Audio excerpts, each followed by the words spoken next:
তোমরা শুনতে পাচ্ছ আমাকে? Yes, ma'am.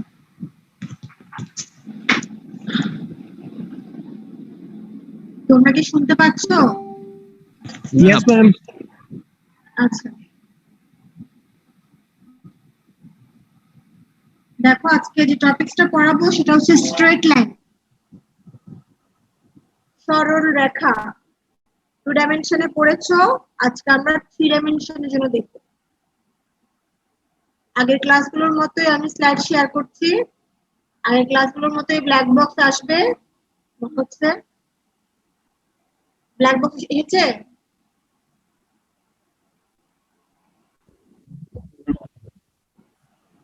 বুঝা যাচ্ছে? আমি কি কন্টিনিউ করব নাকি আবার চেঞ্জ করব? দেখো, চেঞ্জ করে নিতে হবে। এখন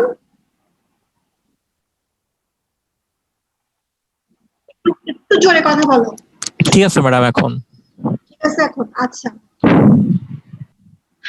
তাহলে এটা হচ্ছে স্ট্রেট লাইন। আমি ফার্স্টে ফর্মুলাগুলো দেখাচ্ছি। ফর্মুলাগুলো খেয়াল করবে, কোন কোন ফর্মুলাগুলো আমি পড়াচ্ছি। তোমরা যখন অঙ্কগুলো প্র্যাকটিস করবে বইয়ের সামনে, এই শুধুমাত্র এই ফর্মুলাগুলো দেখলেই হবে। দেখো, স্ট্রেট লাইন ইন স্পেস, আমরা তো জানি না দুটো বিন্দু দেওয়া থাকলে x1 y1 x2 y2 বিন্দুগামী সরলরেখার সমীকরণ পড়েছো না ইন্টারমিডিয়েটে? মনে আছে? x minus x1 divided by x1 minus x2 is equal to y minus y1 divided by y1 minus y2, এটা পড়েছিলেন। একটু রেসপন্স করতে হয় বাবা, আমাকে একটু রেসপন্স করতে হবে। আমি বুঝতেছি না তোমরা কি শুনতেছো কিনা আমার কথা। তো আমরা ওই ফরম্যাটে ইকুয়েশন করেছিলাম। এখানে একটু অন্যরকম, কারণ এখানে আমরা দেখো ইন্ট্রোডিউস করছি ডিরেকশন রেশিও। যদি আমরা একটা ইকুয়েশনের একটা স্ট্রেট লাইনের সমীকরণ বের করতে যাই, যেটা একটা ফিক্সড পয়েন্ট, একটা ফিক্সড পয়েন্ট দিয়ে দিল x1 y1 z1 দিয়ে যায়, এবং এটা ডিরেকশন রেশিও যদি আমি জেনে থাকি, সেক্ষেত্রে ইকুয়েশনটা হবে এটা, সূত্র x minus x1 divided by direction ratio. একটু মনে রাখতে হবে, সবচেয়ে কমন ফরম্যাটে আমার এই ইকুয়েশনটাই ইউজ হয়। এরপরে দেখো, যেটা একটু আগে বললাম সেটা, যেটা তোমরা ইন্টারমিডিয়েটে পড়েছো, শুধু এখানে কি একটা বাড়তি z minus z1 3 ডাইমেনশন, এই কারণে জেডটা নতুন ভাবে ইন্ট্রোডিউস হচ্ছে। এরপরে দেখো, এটা এগুলো আগের মতোই, আমরা এগুলো প্লেনের ক্ষেত্রে পড়েছি। যদি L1 M1 L1 L2 M2 L2 দুইটা সরলরেখার ডিরেকশন কোসাইন হয়, তাহলে এদের অন্তর্ভুক্ত কোণটা কি হবে? cos θ is equal to just cosine গুলোর গুণফল। তাহলে একইভাবে এটাকে পারপেন্ডিকুলার কখন হবে, প্যারালাল কখন হবে, সেটাও আগের মতো। আচ্ছা, আমরা রেশিওটা একবার দেখি। আবার অ্যাঙ্গেলটা যদি যদি কোসাইন দেওয়া থাকে এরকম হবে, যদি রেশিও দেওয়া থাকে মানে গুণ হবে a1 a2 plus b1 b2 plus c1 c2 over a1 হলো দেখানো যাবে? হ্যাঁ, বুঝি না। আগের স্লাইডটা দেখানো যাবে? দেখো আগের স্লাইডটা, কোসাইন থাকলে শুধু গুণফল আর কি। এটা তো আগে পড়েছো না প্লেনের ক্ষেত্রে, একই রকম তো। ওকে, ঠিক আছে। হলে আবার ডিভাইড হবে আর কি, উপরটা দিয়ে আবার রুটওভার। তো একইভাবে কি হবে, যখন 90 ডিগ্রি হবে তখন কি হবে, এটার মানটা 0 হয়ে যাবে। আর যদি প্যারালাল হয় তখন কি হবে, L1 সমান L2 M1 সমান M2 N1 সমান N2 হবে। এগুলো একটু মনে রাখতে হবে, এটা সবগুলোতে একই রকম, এগুলো মনে থাকে, পুরোটা ঝামেলা করে না। একইভাবে রেশিও যদি দেওয়া থাকে সেক্ষেত্রেও একই রকম, 90 ডিগ্রি হলে 0, প্যারালাল হলে রেশিওটা সমান হবে। এবার দেখো, এটা নতুন জিনিস, নতুন জিনিসও না, তোমরা পড়েছো ইন্টারমিডিয়েটে পড়েছো না, লম্ব অভিক্ষেপ, projection of the joint of 2 points of given line. প্রজেকশনটা কি ছিল, লম্ব অভিক্ষেপটা কি ছিল? ছায়া আর কি, মানে একটা সরলরেখার, আমি যে সরলরেখাটা তো আমার সবসময় যে আনুভূমিক হবে এমন তো কোনো কথা নাই। এই সরলরেখাটার ছায়াটা আমি বরাবর আমি যে মানে যে কোনো একটা সমতলে আমি এটা যে ছায়াটা পাবো ওটাকে আমরা বলি লম্ব অভিক্ষেপ বা প্রজেকশন। একটা সরলরেখা দুটো পয়েন্ট যদি আমি লম্ব আঁকি কোনো একটা সমতলে, ওই সমতলে যে দুটো বিন্দুতে লম্বটা টাচ করবে ওই দূরত্বটাকে আমি কি বলি লম্ব অভিক্ষেপ। এটা আমার প্র্যাকটিক্যাল এক্সাম্পল হচ্ছে ছায়া, আমাদের ছায়া পাই আমাদের যে কোনো জিনিসের, ওটাই হচ্ছে লম্ব অভিক্ষেপ। তো এখানে প্রজেকশন বের করার সূত্রটা আমরা এখানে একটু মনে রাখবো। সেটা যদি আমাকে সরলরেখার দুটা প্রান্ত বিন্দু জেনে থাকি এবং এটা ডিরেকশন কোসাইন যদি আমাদের জানা থাকে, সেক্ষেত্রে আমাদের প্রজেকশনটা হবে এরকম L into x2 minus x1 plus m into y2 minus y1 plus m into z2 minus z1। মানে শেষ বিন্দু থেকে প্রথম বিন্দুর বিয়োগফলের সাথে ডিরেকশন কোসাইন গুলো গুণ করে প্রতিটা যোগ করে দিলে আমরা আমাদের প্রজেকশনটা পেয়ে যাব। একটু মনে রাখতে হবে। এবার দেখো সবচেয়ে ইম্পর্টেন্ট যেটা পরীক্ষায় বেশিরভাগ সময় স্ট্রেট লাইন থেকে আমরা এই অঙ্কগুলাই পাই, শর্টেস্ট ডিসটেন্স। পরীক্ষায় আসবে দুটো লাইন দিয়ে দিবে, বলবে এই দুটো লাইনের শর্টেস্ট ডিসটেন্স বের করো। দুটো স্ট্রেট লাইনের এই যে দেখো এই ছবিটাই দেখো, এখানে তো আমি যদি প্রথম পয়েন্টটা ধরি এক ধরনের ডিসটেন্স পাই, যদি লাস্ট পয়েন্টটা ধরি এক ধরনের ডিসটেন্স পাই, মিডল পয়েন্ট গুলো ধরলে এক একটা সময় এক একটা ডিসটেন্স পাই। সব সময় দুটো সরলরেখার মধ্যে ডিসটেন্সটা কি হয় না, এক হয় না। কিন্তু এই ডিসটেন্স গুলোর মধ্যে যেটা শর্টেস্ট, যেটা সবচাইতে ছোট, সেটা কিভাবে বের করবো? প্রথমে আমাদের জন্য একটু জিনিস দেখতে হবে, এগুলো আমরা আগেও মনে হয় পুরোটা প্রথম ক্লাসে পড়িয়েছিলাম। স্কিউ লাইন, স্কিউ লাইনসটা কি? দুটো স্ট্রেট লাইন যদি এরা প্যারালালও না হয়, যদি এরা একে অপরকে ইন্টারসেক্টও না করে, সেক্ষেত্রে দুটো লাইনকে আমরা বলি স্কিউ লাইন। পরীক্ষা অনেক সময় আসে skew line, define skew line, draw ছবি এঁকে ডিফারেন্সটা লিখে দিতে হবে। So the shortest distance between two skew lines is the length of the common perpendicular. আমি যেটা একটা কমন ভাবে এই লাইনটা কি, এটার সাথে লম্ব, এটার সাথে লম্ব, এটা সাধারণত কি হয় শর্টেস্ট ডিসটেন্স হয়। তাহলে আরটাকে কি বলতে ক্লিয়ারলি কি, যদি যেটা সরলরেখা যদি কি করে ইন্টারসেক্ট করে, তাহলে অবশ্যই এটা শর্টেস্ট ডিসটেন্সটা কি হবে, 0 হবে। দেখো লেট টু নন কোপ্লেনার লাইনস। নন কোপ্লেনার মানে কি, মানে যেগুলো একই সমতলে অবস্থান করছে না, এরকম দুটো সরলরেখার সমীকরণ যদি এটা হয়, শর্টেস্ট ডিসটেন্স বের করার সূত্র একদম মুখস্থ করে ফেলতে হবে, মেমোরাইজ করে ফেলতে হবে সূত্রটা। আমার পরীক্ষায় আমার দুটো পয়েন্ট দেওয়া থাকবে, মানে দুটো সরলরেখা দেওয়া থাকবে, দুটো সরলরেখার ডিরেকশন কোসাইন জানা থাকবে। ডিরেকশন রেশিও থাকলে রেশিওটাকে আমার কোসাইনে নিয়ে আনতে হবে, এনে আমার এই সূত্রটা বসিয়ে আমার শর্টেস্ট ডিসটেন্স বের করতে হবে। x2 minus x1 মানে ওই যে পয়েন্টগুলো,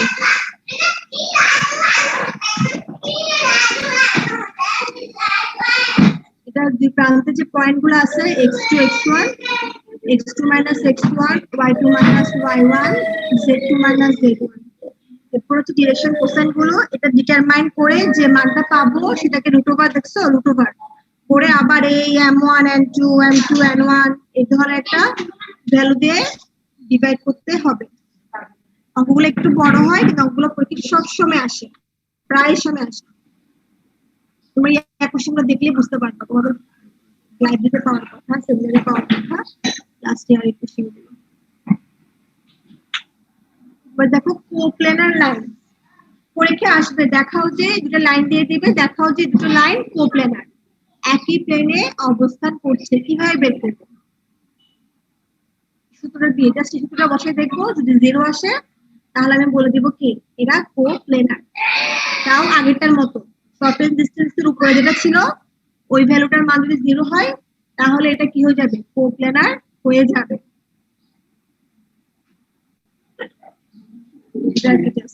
আর যদি কোনো কারণে যদি কি থাকে না, ডিরেকশন রেশিও না থাকে, ডিরেকশন কোসাইন না থাকে, ডিরেকশন রেশিও থাকে, জাস্ট L1 L2 এর জায়গায় A1 B1 বসে যাবে, একই জিনিস। ঠিক আছে, এগুলো ছিল সূত্র। ফর্মুলা নিয়ে কারো কোনো কোশ্চেন আছে? ম্যাম একটু আগের স্লাইডটা দেখান। হ্যাঁ, আমার নাম কাবেরী। আমার এখানে বাচ্চারা চিৎকার করছে, একটু জোরে বলো। কি? ম্যাম একটু আগের স্লাইডটা দেখান। আগের স্লাইডটা? হ্যাঁ, ওকে ম্যাম হইছে। আমি এখন আপনার থেকে কিনবো, আমার ছোট বোনের জন্য কিনবো। আচ্ছা দেখো, আমরা ম্যাথে চলে যাচ্ছি। তোমাদের বইয়ের 4 নাম্বার দেখো, শো দ্যাট দ্য লাইনস, দুটো লাইন এন্ড একটা প্লেন দিয়ে দিচ্ছে, দুটো লাইন আর একটা প্লেনে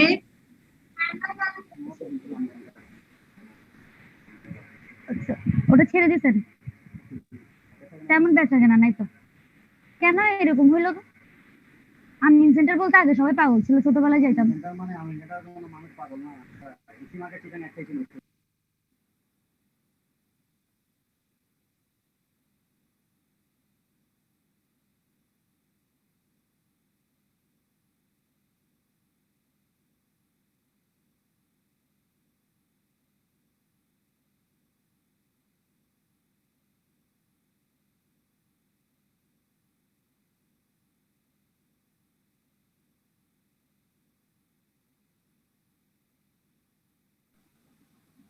আচ্ছা দেখো,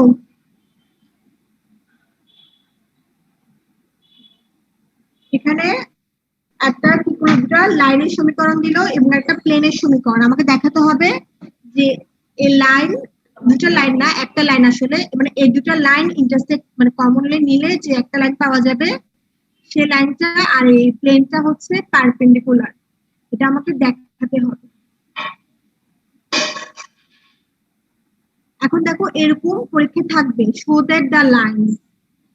তো এরকম যখন দুটো লাইন থাকবে, তখন আমার এদের কমন একটা ডিরেকশন রেশিও থাকবে। ওই ডিরেকশন রেশিওটা আমাদের বের করে নিতে হবে। এটা কিভাবে বের করবো একটু ভালো করে দেখো।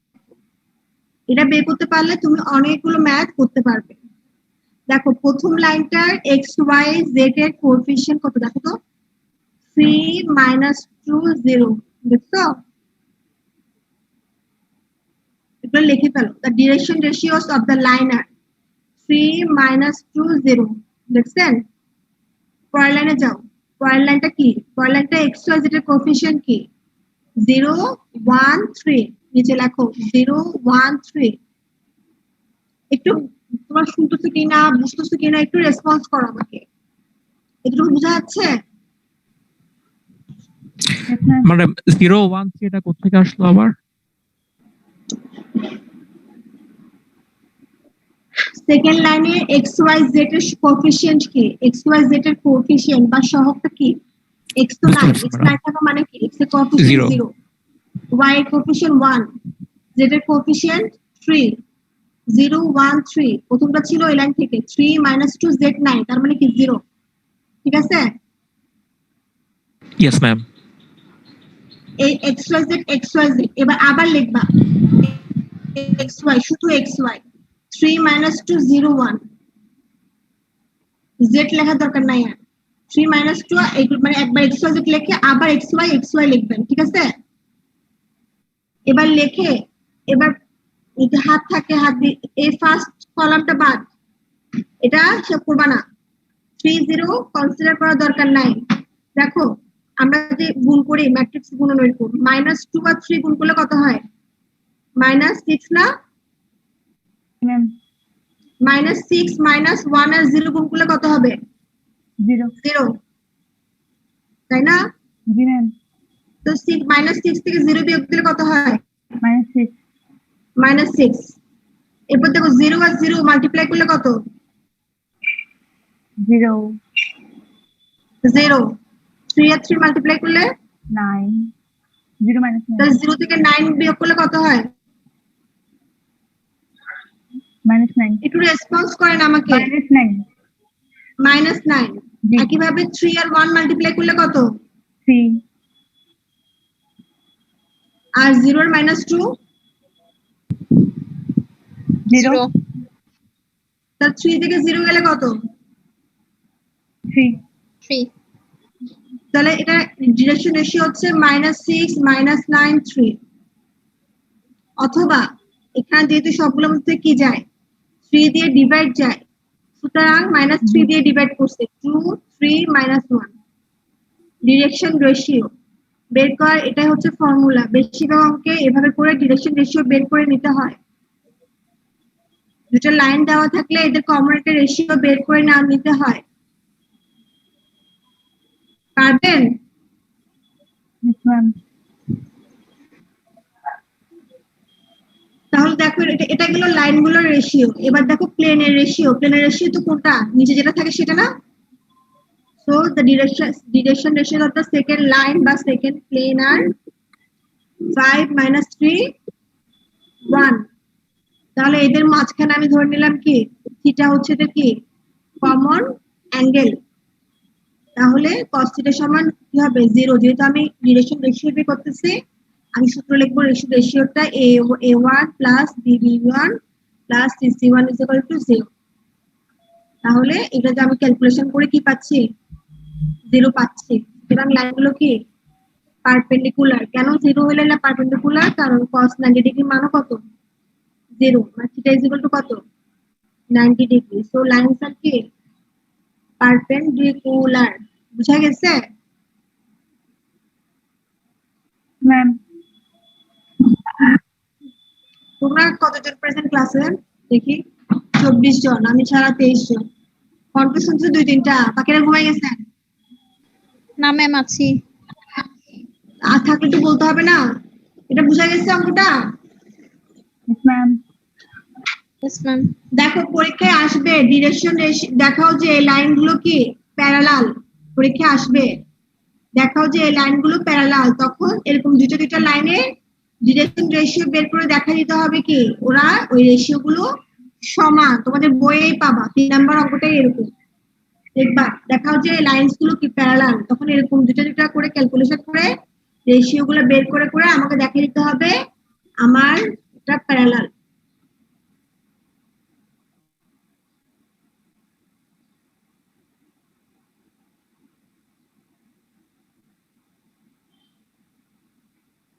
এরপরে দেখো এবার বলতেছে ফাইন্ড দ্য অ্যাঙ্গেল। অ্যাঙ্গেল বের করতেছে আগেরটার মতোই কি করবা? প্রথম দুটো রেখা থেকে কি করবা? ডিরেকশন রেশিও বের করে নিবা। দেখো এটা বুঝো কিনা দেখো, সবাই একটু দেখো বুঝতে পারছি ম্যাম এটা। দেখো এটা আসে কিনা।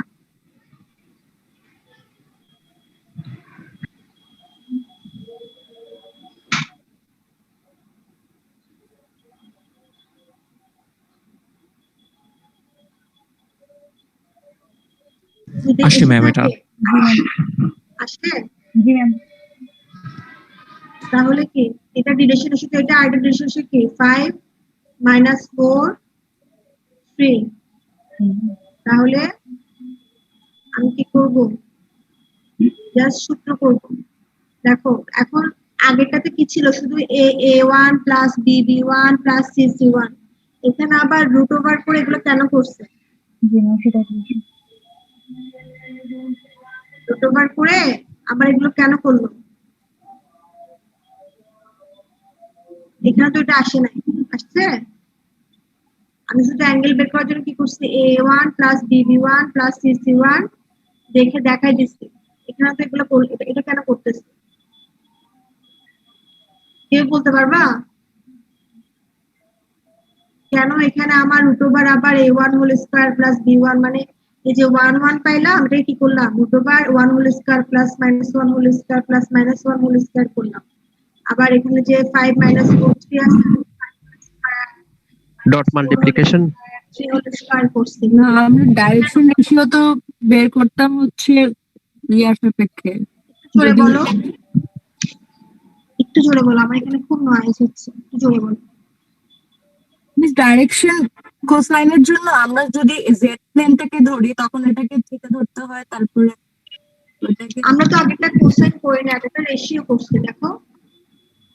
হ্যাঁ আগেরটা তো জাস্ট পারপেন্ডিকুলার বলতে, এই কারণে আমরা শর্ত মানে এটাকে 0 ধরে ইয়া করছি, মানে জিরো আসছে কিনা এটা চেক করছি আগেরটাতে, তো এখানে তো তার মান দেখো এই জিনিসটা না খুব কমন একটা ভুল হয়, বুঝছো? এটা আমার নিজেরই অনেক সময় আমি গোলমাল করে ফেলতাম। সেটা হচ্ছে মাথায় রাখবা, যদি দুটো লাইনের মধ্যে দেখাতে বলে শো দ্যাট দ্য লাইনসটা আমার একটু কমন একটা ভুল হয়। তোমার আমি জানি না অন্য কারো হয়তো কিনা। দ্য লাইনস, যখন এই সূত্রটার নিচে কি হবে না, মানে কোসাইনের সূত্র দিয়ে এটা হয়ে যাবে।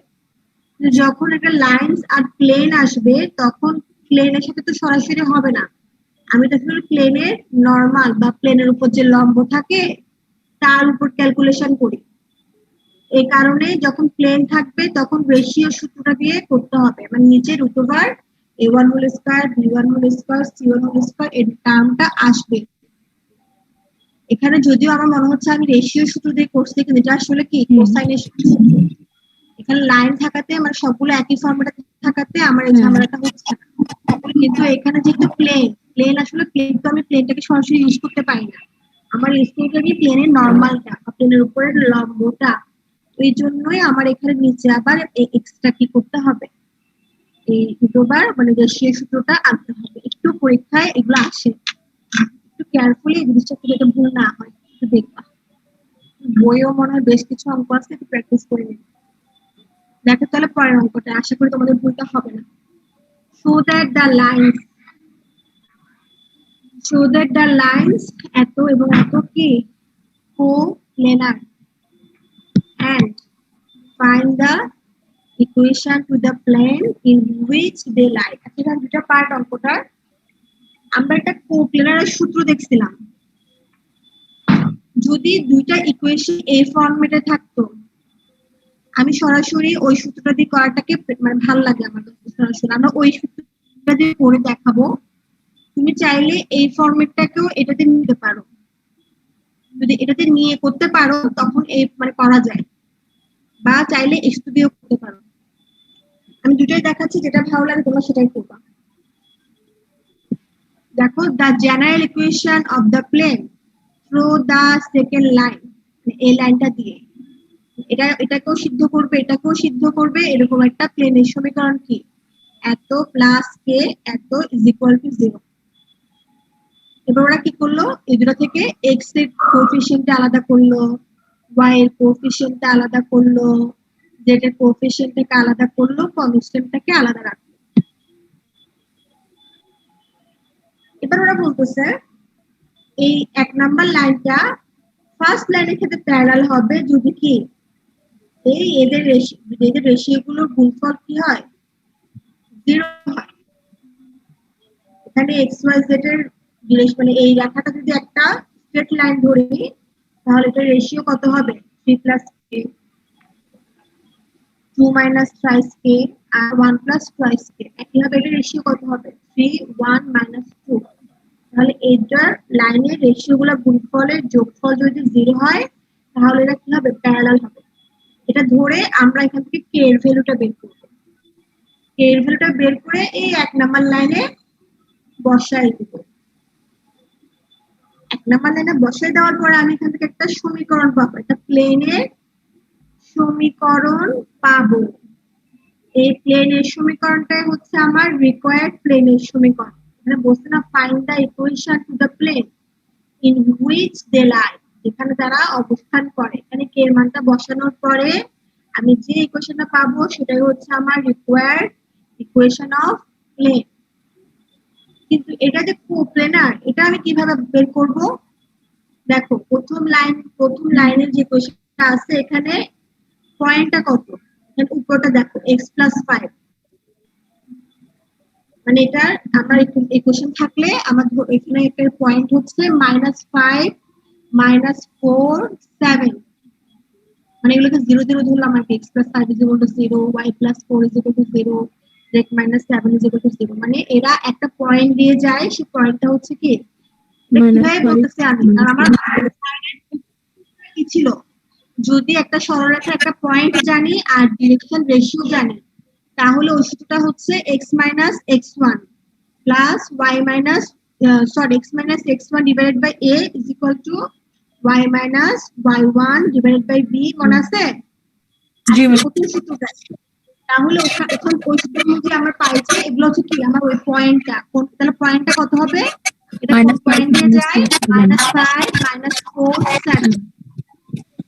আমি এখান থেকে যে প্লেনের ইকুয়েশনটা পাবো সেখানে এই পয়েন্টটা বসানোর পরে যদি 0 আসে, মানে যদি এটাকে সিদ্ধ করে, স্যাটিসফাই করে, তাহলে আমি বলতে পারবো এই দুটো লাইন কি কোপ্ল্যানার। বুঝতে পারছেন আমার কথা? এই অঙ্কটা করার ফার্স্ট রুল কথা শেখাচ্ছি আমি। যদি দুইটা ইকুয়েশন ইন্টারসেপ্ট ফর্মে থাকতো, এই ফর্মেটটাকে বলা হয় ইন্টারসেপ্ট ফর্মেট, তাহলে আমি সরাসরি সূত্র ইউজ করতে পারতাম। যেহেতু এটা নাই, তাহলে আমাকে ফার্স্টে এই দুটো ইকুয়েশন ইউজ করে কমন প্লেনের ইকুয়েশনটা বের করে নিতে হবে। আমি বের করে নিলাম, এরপর আমি বলতেছি এই কমন প্লেনটা আমার প্যারালাল হবে এই লাইনটার সাথে, যদি এটা রেশিও গুলো গুণফল কি হয় 0 হয়, এখান থেকে আমি কনস্ট্যান্টের মান বের করে নিব। এই কনস্ট্যান্টের মানটা 1 নম্বরে বসিয়ে একটা প্লেনের সমীকরণ পাবো। ওখানে আমার গিভেন যে পয়েন্টটা আছে ওটা বসা যদি আমি স্যাটিসফাই করে, সেটাতে আমি বলতে পারবো এই দুটো লাইনস কোপ্ল্যানার। এখানে কথাগুলো খুব নরমালি লিখে দিছে, তবে তুমি একটু পড়ে দেখালে ভালো হয়। তুমি একটু যদি পড়ে দেখাও যে মানে ইকুয়েশনটা বের করলা, 1 নম্বর ইকুয়েশনে একটু লিখবা কি এর মান 1 নম্বর ইকুয়েশনে বসিয়ে পারে, এটা পাবে। তারপর লিখবে putting the value of -4 -5 -4 -7 in equation, এটা 2 নম্বর ইকুয়েশন দাও 2, যদি দেখো এটা স্যাটিসফাই করে একটু লিখবা, যেহেতু এটা স্যাটিসফাই করছে সেহেতু কি করছে সেটা আমরা বলতে পারি গিভেন লাইনস গুলো কি কোপ্ল্যানার এন্ড দা মানে এই লাইনটা হচ্ছে কি আমার required equation of the plane. পারবেন?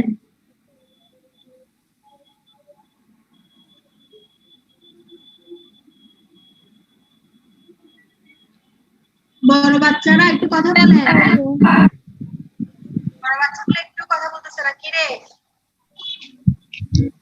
আমি আমি বাসায় টেস্ট ড্রাইভ দিয়ে দেখতে হবে। হ্যাঁ সব দেখতে হবে। আমি 15 মিনিটস কথা বলতে পারি না পাশে কারোর সাথে, আর তোমাদের সাথে আমি 1 ঘন্টা কথা বলেই যাচ্ছি, কেন পারেন না ম্যাম? তারপর তোমাদের একটু রেসপন্সও পাই না। ম্যাডাম তাও বুঝতে কষ্ট হয়। তোমাদের ক্লাস 1 ঘন্টা নিয়ে আমি 3 ঘন্টা ঘুমাই, এত টায়ার্ড হয়ে যাচ্ছি, আর তোমরা একটু রেসপন্সও করো না। তাহলে বলো ম্যাডাম তোমাদের স্লাইড গুলো পাঠাই দিই 5 মিনিটে, তোমরা ওগুলো দেখে ক্লাস শেষ করে ফেলো সিলেবাস, আমাকে কষ্ট করে ক্লাস নেওয়া লাগলো না। না ম্যাম। না ম্যাম, বুঝতে হবে। না ম্যাডাম আপনি নিচে থাকেন ম্যাডাম। আমি নিতেই থাকি। এই যে পোলাপান বেশি খারাপ, তোমার বাবা বেশি খারাপ, একটু রেসপন্স তো করো। ম্যাডাম ক্লাস নিচ্ছে, ম্যাডাম বুঝতেছি না, একটু বলো। আচ্ছা দেখো পরে ম্যাম চলে আসছে। এগুলো আসলে হাতে করতে পারলে ভালো, এখন আমাদের হাতে সেই অপশনটা নাই। তোমাদেরকে আমি হাতে পড়াতেও পারতেছি না, দেখতেও পারতেছি না। এখন তোমরা তো আবার দিনের পড়ার ভালো অভ্যাসটা তোমাদের নাই মনে হয়। এই জন্য যখন তোমরা বই পড়ো তখন এগুলো মনে হয় যে ম্যাডাম কি পড়াইছে সেটা বুঝি না, কিন্তু গ্রিক ওয়ার্ড মনে হয়। দেখো find the equation of the line drawn parallel to car parallel? একটা স্ট্রেট লাইনের প্যারালাল হবে as to intersect এত এবং এত, দুটো শর্ত। আমি এমন একটা লাইনের ইকুয়েশন বের করব যে এই লাইনটার প্যারালাল হবে একই সাথে এইটাকে এই লাইনটাকে এবং এই লাইনটাকে কি করবে ইন্টারসেক্ট করবে। তাহলে the line is produced by the intersect of two planes, প্রথমে এই দুটোকে ইউজ করে যে প্লেনটা পাবো, যে লাইনটা পাবো সেটা বের করে নিলাম, মানে এত প্লাস কে ইনটু এত। একইভাবে এটার সামনে কি বের করবো? আচ্ছা এটা মানে পরে আবার এটা একটু এটা বের করে আরেকটা লাইনের ইকুয়েশন বের করতে পারবো। এটা যখন লিখতেছি আগের অঙ্কের মতোই কি আমি এক্স ওয়াই জেড এর কোএফিসিয়েন্ট গুলো বের করে নিব। আবার একইভাবে এই পয়েন্টটার জন্য এত প্লাস কে ইনটু এত যেহেতু দুটাকে একটা K1 একটাকে K2 দিয়ে লিখছে, কিভাবে আমি x y z এর কোএফিসিয়েন্ট গুলো বের করে নিই। এটা 1 নাম্বার 2 নাম্বার। এখন যেহেতু আমি বলতেছি এই লাইনগুলো কার সাথে প্যারালাল, এর সাথে প্যারালাল, তাহলে অবশ্যই ডিরেকশন রেশিওগুলোর গুণফল কি হবে? 0 হবে। এটা রেশিও তো খুব বের করা ইজি, 2 3 4, তাহলে 2 ইনটু এত, 3 ইনটু এত, 4 ইনটু এত ইকুয়াল টু 0। এখান থেকে আমি K1 এর মানটা বের করে নিব। আবার একইভাবে এটা ইনটু এটা ইনটু এটা লিখে 0, K2 লাইনটা বের করে নিব। এই K1 K2 মানটা আমি 1 আর 2 নম্বরে বসাই দিব, আমার অঙ্ক শেষ। পারা যাবে? Yes ma'am. একটু দেখো, অঙ্কটা একটু দেখো, তারপর জি ম্যাম, পারবো। মিনিট একটু দেখো। ম্যাডাম পারা যাবে। তাহলে তো ভালো, দেখো।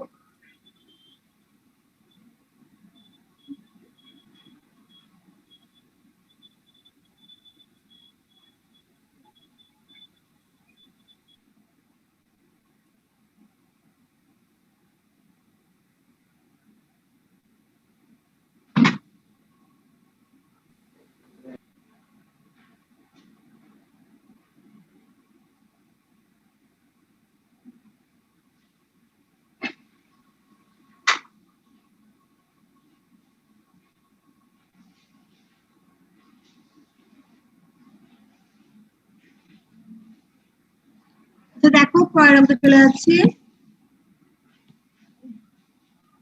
এই যে বললাম সবচেয়ে ইম্পর্টেন্ট শর্টেস্ট ডিসটেন্সের অঙ্ক।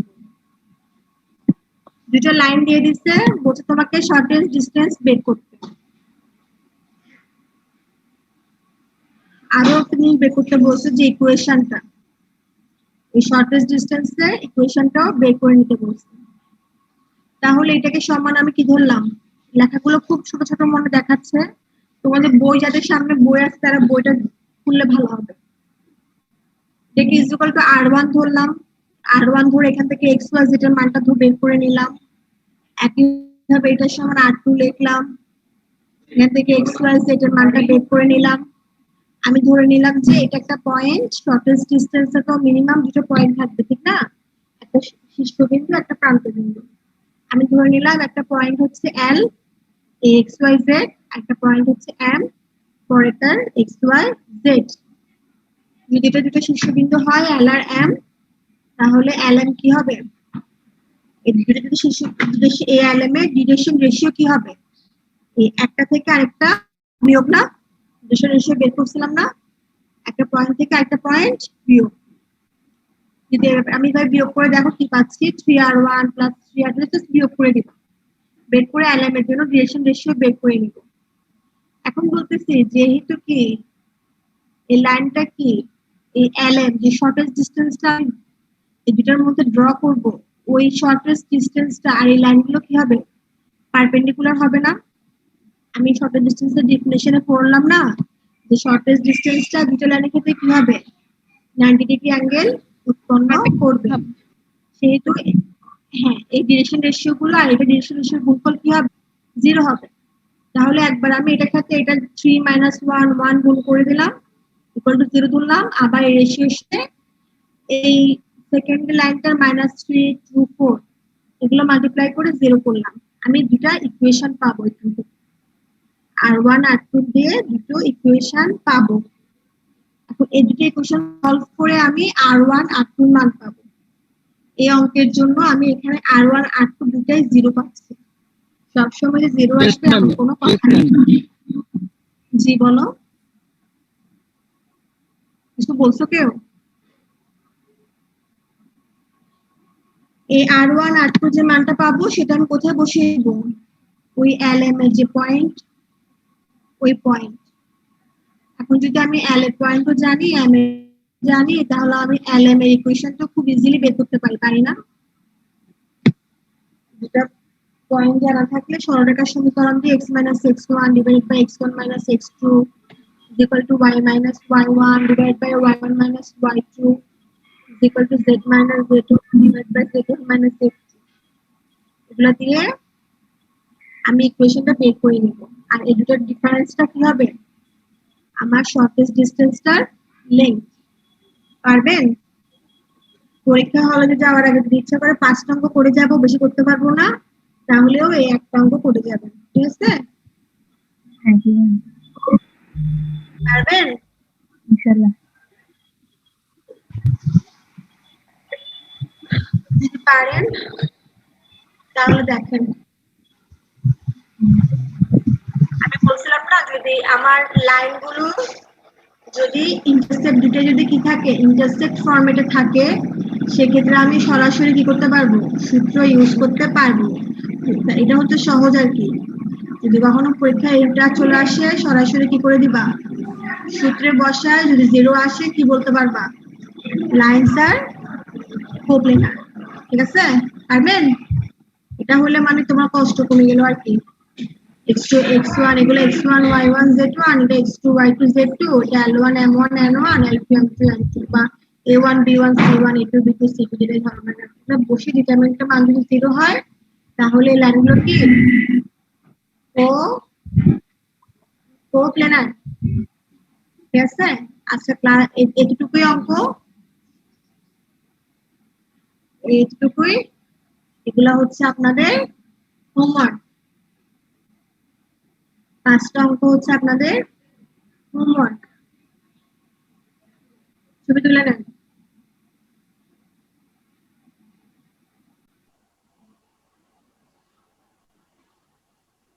ঠিক আছে, এগুলো করে নিবেন আর কি। তোমাদের থ্রি ডাইমেনশন জিওমেট্রিতে আর বাকি আছে 3টে টপিক, স্ফিয়ার, সার্কেলের 3 ডাইমেনশনাল রূপ, আর সিলিন্ডার আর কোণ আছে মনে হয়। সিলিন্ডার আর কোণ অতটা ইম্পর্টেন্ট না, স্ফিয়ারটাই ইম্পর্টেন্ট, ঠিক আছে?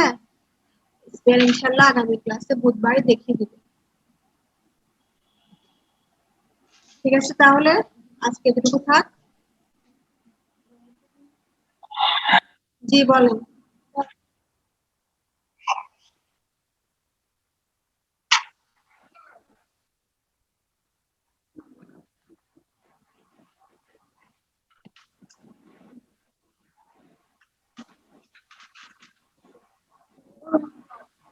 আমি তো তোমাদেরকে বলছিলাম এখানে প্রিন্টেড মিস্টেক পাবা।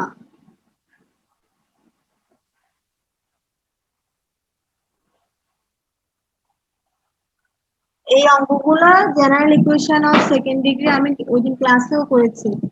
তোমরা যখন কোনো সমস্যায় পড়বে তখন আমার কাছে আসার আগে প্রথমে বন্ধুদেরকে জিজ্ঞেস করবে, কেউ আদৌ করছে কিনা, কেউ পারছে কিনা, আমার কাছে তো আসবা। এখন কেউ করে নাই, এগুলো এই অঙ্কগুলো যে কোনো একটা রুলস ফলো করতে হয়, এগুলো অনেকগুলো রুলস থাকে, তোমরা যে কোনো একটা রুলস ফলো করবা। ভুল মানে কি আমার মনে হয় তুমি বুঝতে পারো না, কারণ এগুলো ভুল হয় না। ভুল কেন হবে, বই ভুল না, দু একটা প্রিন্টে মিস থাকতে পারে।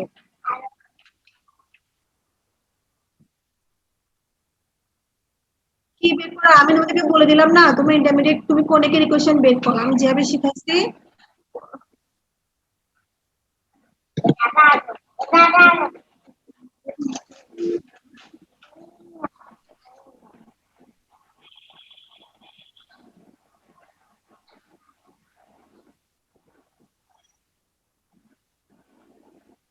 উপকেন্দ্রিক লম্ব, ক্ষুদ্র অক্ষের দৈর্ঘ্য, বৃহৎ অক্ষের দৈর্ঘ্য, এগুলাই তো।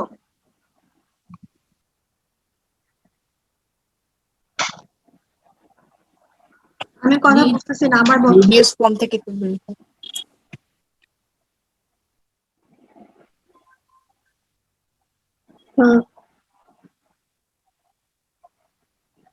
হ্যাঁ হ্যাঁ বের করো।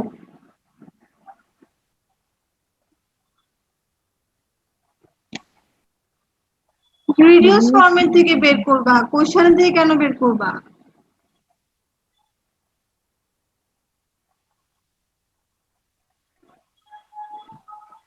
তোমাকে আমি বললাম তোমরা বইগুলা দেখিও না, মানে আমাদের বইগুলো তুমি ইন্টারমিডিয়েটে যেভাবে করছো সেভাবে করে ফেলো। তোমার যদি কেন হবে না, তোমার মিস বুঝি না। একটা ভালো বইয়ের রাইটারের ভালো বই জি মিস একটা মানে তোমাদের সিলেবাসে অনেকগুলো বই রেফারেন্স আছে, তাহলে তুমি অন্য একটা বই দেখো। ভট্টাচার্য স্যারের বইটা বলার এই কারণে কারণ এখন লকডাউন, তুমি বই হয়তো পাবো না, ভট্টাচার্য স্যারের বই তুমি দুনিয়ার সব জায়গায় পাবা। আর আমার জানা মতে তোমার ইউনিভার্সিটিতে সকল টিচার ফার্স্ট বই হিসেবে এটাই ফলো করে। তুমি বই তো পাবা, বই পাবা না কেন? জিওমেট্রির বই এর টপিক কিন্তু কমন একটা টপিক, তুমি যে কোনো বই ফলো করো না, সমস্যা নাই তো। আমি বলছি 3-4টা রুলস না শিখে যে রুলসটা শিখবে একটা রুলস শিখো। স্টারের ফর্ম পর্যন্ত বের করতে পারতেছো? হ্যাঁ হ্যাঁ কি প্রপার্টিজ বের করতে পারতেছো না?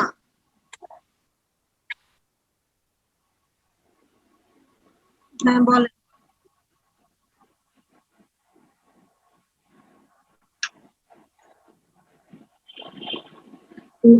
আমাকে আরেকদিন তোমাদের একটা ফ্রেন্ড প্রবলেম দেখেছিল স্ক্রিন শেয়ার করে, প্রবলেম থাকলে স্ক্রিন শেয়ার করলে বললে আমার বুঝতে সুবিধা হয়।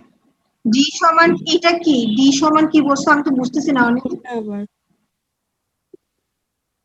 হ্যাঁ আমি স্ক্রিন শেয়ার দিচ্ছি, দেখো।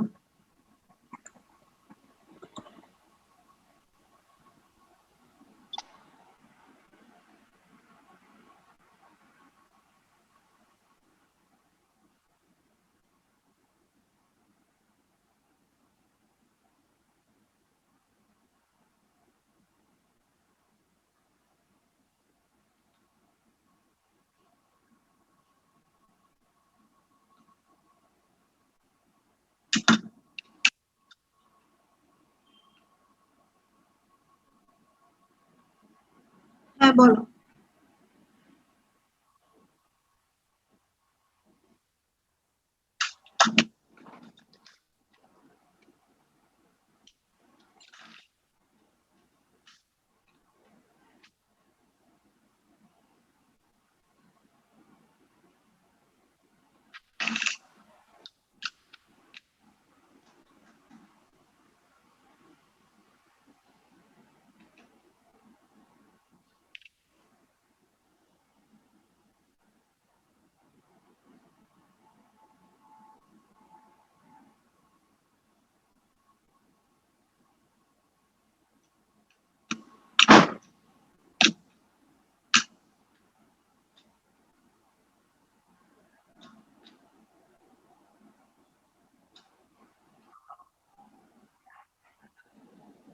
খুব ছোট লাগতেছে তাও মনে হয়, বলো।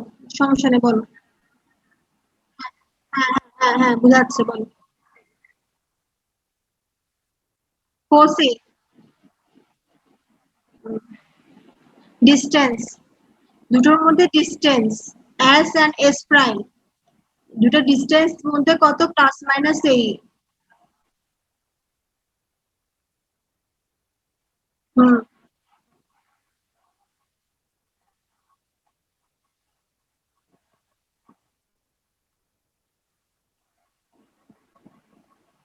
কোনটাকে R1 কোনটাকে R2 ধরবো? তুমি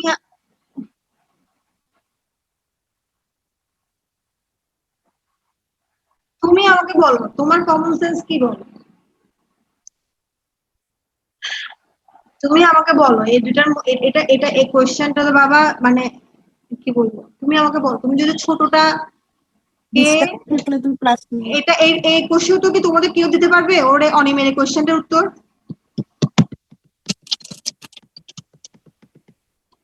ই স্কয়ার, এখানে আমার ই ভিতরে রুট ওভার আসবে, আমাকে এমন ভাবে নিতে হবে যেন রুটের ভিতরে কি না আসে, মাইনাস না আসে। রুটের ভিতরে মাইনাস আসলে আমার কি হবে? কমপ্লেক্স মান চলে আসবে, আমি অবশ্যই কি ধরবো? উপরেরটাকে বড় ধরবো। বুঝছি আমি। তুমি এটাকে বড়, বড় যেটা বড় 5/4 তো বড় মনে হয় পজিটিভ, যেটা বড় হবে সেটাকে উপরে নিবা না, ওটা প্রকৃত ভগ্নাংশ করতে হবে না? অপ্রকৃত ভগ্নাংশ হইলেই তো আমার জন্য মাইনাস চলে আসবে। অবশ্যই এখানে ওটা প্রবলেম হবে না, -2টা কি হয়ে যাবে? 4 হয়ে যাবে না? আমার তো এটা ইয়া ছিল R1 আর R2 এর মধ্যে। এটার জন্য কি তোমার আনসার চেঞ্জ হচ্ছে? এই দেখো কোনিক ইজ এ হাইপারবোলা বলে দিচ্ছে না, মানে এখন হাইপারবোলা সত্য কি?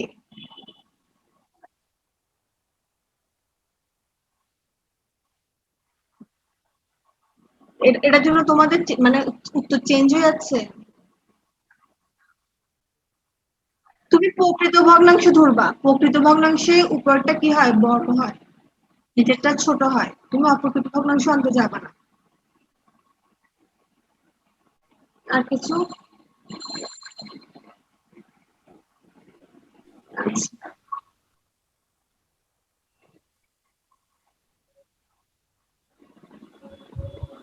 আমার তো মনে হচ্ছে রিডিউস ফর্ম থেকেই বের করছিলাম। রিডিউস ফর্ম থেকে বের করছি না?